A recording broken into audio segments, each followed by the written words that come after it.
आज के सेशन में हम चर्चा करेंगे नगर निकाय चुनावों की। नगर निकाय चुनाव ये किए जाते हैं त्रिस्तरीय जो व्यवस्था है, जो बड़े नगरों में है। नगर निगम, नगर महापालिका जिसे कहते थे पहले, फिर नगर पालिका, और उसके बाद छोटे जो नगर हैं उनमें नगर पंचायतें हैं। तो इनके लिए चुनाव चल रहा है। आज भी वोट डाले गए, जिसकी कुछ झलकियां मैं आपको दिखलाऊंगा। और इससे पहले जो कानूनी प्रावधान है उनके बारे में जान लेते हैं। तो नगर पालिका के बारे में जो प्रावधान दिए गए हैं, वह 74वां संविधान का संशोधन हुआ वर्ष 1992 में। जो कॉन्स्टिट्यूशनल अमेंडमेंट है 1992 का, जो 1 जून 1993 से लागू किया गया, इसमें संविधान में कुछ संशोधन किए गए थे। भाग 9A ये पूरा भाग जोड़ा गया और इसमें नगर पालिकाओं के बारे में दिया गया है, और जिसमें जो अनुच्छेद हैं वो 243 ता से लेकर और 243 य 6 तक ये दिया हुआ है। ये 18 इस तरह के अनुच्छेद हैं इसमें, और इन अनुच्छेदों के साथ में एक स्केड्यूल भी जोड़ा गया।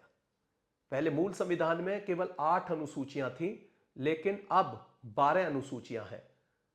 तो 12वीं जो अनुसूची है वह नगर पालिका से संबंधित है, और इसमें 18 ही विषय दिए गए हैं। इसमें सभी दिया हुआ है कि किस प्रकार से नगर पालिका कार्य करेगी, किन किन बातों का ध्यान रखेगी, अपने वित्त के लिए क्या उपाय अपनाएगी। ये सभी विषय इस शेड्यूल में दिए गए हैं, और जो अनुच्छेदों में व्याख्या दी गई है उसके अनुसार चुनाव कराए जाते हैं। और इसका जो निर्वाचन का कार्य है, वह भी जो निर्वाचन आयोग है, लोग समझते हैं कि ईसीआई कराता है, इलेक्शन कमीशन ऑफ इंडिया, तो ये उससे भिन्न है।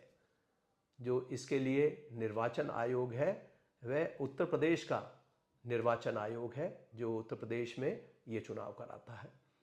इसकी वोटर लिस्ट भी अलग बनाई जाती है, और ये नगर के जितने भी चुनाव हैं, नगर निगम, नगर पालिका, नगर पंचायतें, और साथ ही जो त्रिस्तरीय पंचायत है जिसमें जिला पंचायत, बीडीसी और ग्राम पंचायत का चुनाव होता है, तो ये सभी चुनाव इसी आयोग के द्वारा किए जाते हैं, जिसको कहते हैं राज्य निर्वाचन आयोग।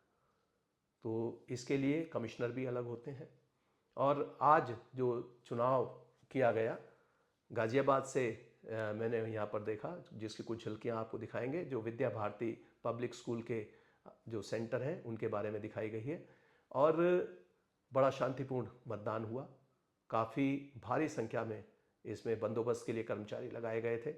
मैं स्वयं जब वहाँ वोट डालने गया तो मैंने देखा कि गेट से ही त्रिस्तरीय पुलिस का सिक्योरिटी का घेरा था।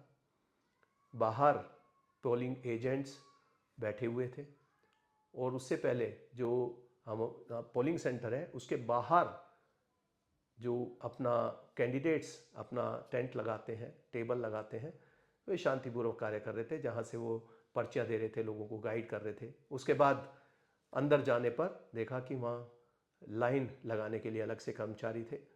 सबसे पहले जाते ही आप अपनी पर्ची दिखाते हैं और नाम पुकारा जाता है। बाहर एजेंट भी बैठे हुए थे सभी उम्मीदवारों के, और वहाँ से अगर किसी को कोई आपत्ति होती है तो वो अपनी आपत्ति दर्ज कराता है। अन्यथा आपको वहाँ पर आई कार्ड कुछ दिखाना पड़ता है अपनी पहचान के लिए।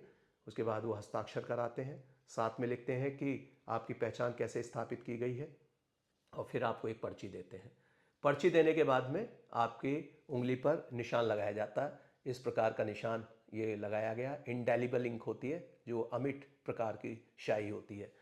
तो इस निशान को लगाने के बाद फिर आपको बैलेट सेक्शन में भेज दिया जाता है। ईवीएम के जो प्रिसाइडिंग ऑफिसर हैं वे बटन से इनिशिएट कर देते हैं, और मशीन तैयार होती है वोट लेने के लिए। तो सबसे पहले निगम पार्षद के लिए हमने उसमें मतदान किया।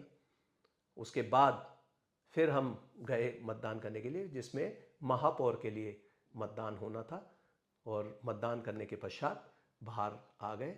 और जो नज़ारा बाहर का देखा वह मैंने यहाँ पर कैप्चर किया है और मैं आपको दिखा रहा हूँ। तो ये थे संवैधानिक प्रावधान।